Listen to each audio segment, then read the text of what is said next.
Kamera, action. Oke, baik Pak. Sekarang saya ingin bertanya sedikit ya kepada Bapak. Baik. Kegagalan yang pernah Bapak alami itu kan pasti ada ya sebelum setiap Bapak jadi kepemimpinan ini. Iya. Pemimpinnya. Iya. Apa sih cara Bapak mengambil pelajaran dari kegagalan tersebut? Baik. Tadi sudah dijelaskan, sekarang akan saya jelaskan lagi lebih detail. Kegagalan semua pasti mengalami, entah itu dalam memimpin ataukah dalam kita berusaha. Tadi ada 3 faktor yang mempengaruhi. Satu, ada IQ, ada EQ, ada SQ. Kegagalan apa yang pernah saya alami tadi? Dulu kita belum bisa mengkombinasikan itu. Kita masih bekerja dengan perasaan. Dengan perasaan sendiri kita mengalami kegagalan. Kegagalannya di mana? Target kita nggak tercapai. Maksudnya apa? Kita kerja dengan perasaan. Satu contoh tadi saya jelaskan, kita kerja dengan perasaan kasihan. Yang harusnya saya jualan dapat profit karena rasa kasihan, ya kita jual dengan harga murah. Satu contoh. Itu laku. Jualan kita laku, tapi berhubung kita kasihan dengan harga murah. Padahal dari perusahaan, satu contoh, harganya lebih tinggi dari itu. Karena kita kasihan, ya akhirnya nggak profit. Itu kegagalan. Dan itu pernah saya alami saat terjadi kerja di marketing. Seperti itu. Saya ditempatkan di kondisi yang maaf-maaf, secara ekonomi, itu tingkat ekonominya rendah.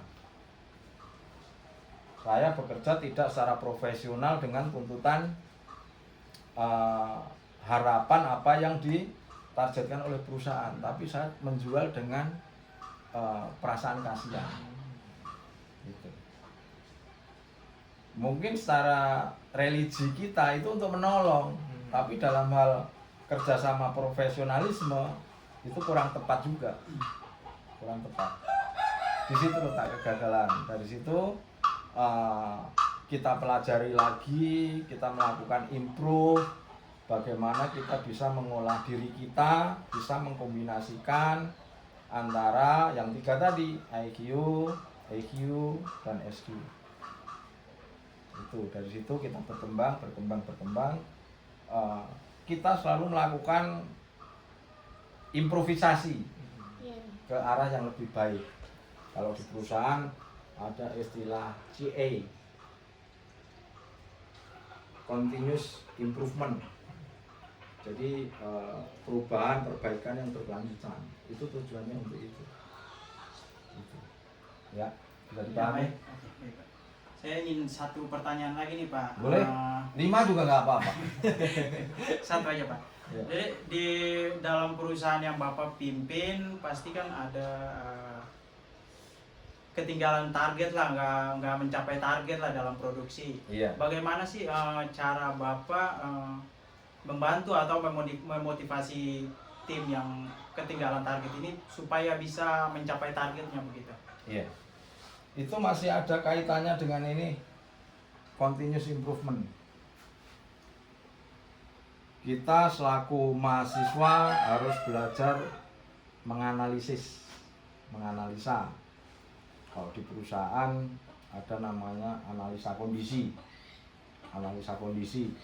problem solving. Caranya dengan apa? Satu contoh dengan fishbone diagram. Tahu fishbone? Tulang ikan. Oh iya. Tulang ikan. Atau 5W, why. Kenapa sampai dengan nanti kesimpulan akhir ketemu permasalahan itu apa dan bagaimana cara mengatasi. Satu contoh dengan fishbone diagram. Satu contoh permasalahannya apa? Target tidak tercapai. Biasanya itu ada faktor manusia, mesin, metode, material. Itu ya. Jadi itu harus dicari dari faktor manusia apa permasalahannya. Oh, ini karyawannya ternyata yang pintar cuma satu. Atau oh, ini jumlah SDM-nya terbatas, targetnya tinggi tapi personilnya cuma sedikit. Dari mesin satu contoh. Wah, ini mesinnya rusak terus. Kalau dengan metode 5W dicari sampai W-nya itu sampai berapa kali, makanya disebut teori 5W. Why. Satu contoh gini, mesin rusak. Kenapa rusak? Oh, tidak ada preventive maintenance. Kenapa tidak ada preventive maintenance? Oh, belum diprograman. Kenapa belum diprograman? Tidak ada anggaran. Kenapa tidak ada anggaran? Sampai nanti di ujungnya, oh ternyata tanda tangan bosnya lama. Satu contoh itu dengan 5W. Dengan Fishbone tadi sampai dengan manusianya sudah, mesinnya sering rusak, metodenya, oh ternyata salah dalam penginputan. Oh ternyata karyawannya belum bisa beradaptasi dengan sistem. Oh materialnya ternyata dari faktor material nih, satu contoh, materialnya terbatas. Bagaimana bisa kecapai target kalau materialnya terbatas? Dari situ ketemu tuh, oh permasalahan ini. Oh kalau materialnya terbatas, beli materialnya harus dibanyakin. Oh kalau mesinnya sering rusak, ya harus di preventive maintenance, diperbaiki. Sampai di situ bisa dipahami ya. Oke. Selanjutnya ada lagi? Mungkin saya Pak selanjutnya. Yuk. Untuk pertanyaan selanjutnya, kita tuh sebagai mahasiswa pasti butuh saran dari seorang pemimpin ya Pak. Menurut Bapak apa sih saran Bapak sebagai pemimpin itu bisa memimpin di masa depan? Baik, kembali ke yang paling hulu, yang paling awal tadi. Kita diciptakan sebagai manusia itu adalah seorang pemimpin. Baik itu pemimpin untuk mimpin diri sendiri atau mimpin orang lain. Yang kedua, tadi sudah dijelaskan di awal bahwa kita itu tidak bisa hidup sendiri. Kita sebagai makhluk sosial. Jadi ada ketergantungan dengan orang lain, harus ada kerjasama dengan orang lain. Di situ perlunya kita mengembangkan diri, mengolah diri, memperbaiki diri, entah itu dengan development terhadap diri sendiri, pengembangan self development ya, pengembangan diri sendiri. Terus selanjutnya bahwa kita hidup harus punya target, punya cita-cita, sejauh mana itu bisa kita capai. Ada yang harus diperjuangkan. Terus jangan lupa, selain ilmu yang kita kejar, harus ada perilaku yang baik, attitude antara ilmu, antara pengetahuan dan perilaku kita itu saling berkaitan. Jadi itu yang harus kita perjuangkan, itu yang harus kita kejar. Tentunya untuk masa depan teman-teman semua, untuk cita-cita teman-teman semua, itu harus kita perjuangkan benar-benar. Bagaimanapun caranya, ini termasuk teman-teman sedang menempuh pendidikan, ini pasti ada tujuan, ada keinginan, ada cita-cita yang pasti pengen diraih, dan itu perjuangkan. Dan itu tentunya tidak mudah, harus diasah.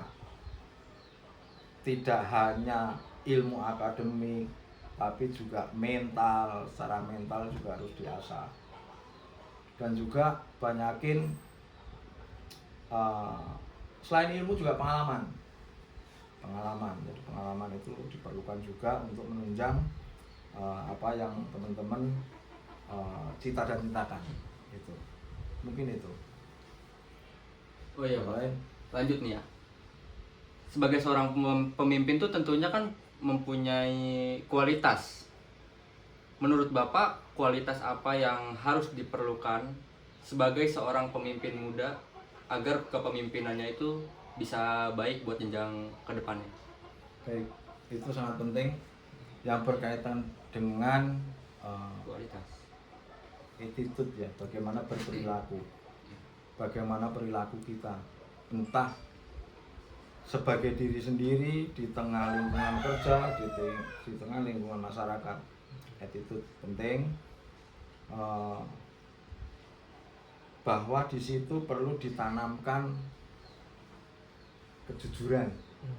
Di mana-mana kejujuran itu nomor satu. Kejujuran nomor satu. Integritas. Terus kemudian apa? Tanggung jawab. Tuh, tanggung jawab. Poin itu harus dipertahankan. Pertama kejujuran, integritas, tanggung jawab. Itu harus ditekankan di situ. Itu untuk menunjang keberhasilan teman-teman semua. Mungkin cukup. Ada lagi? Kata. Cut.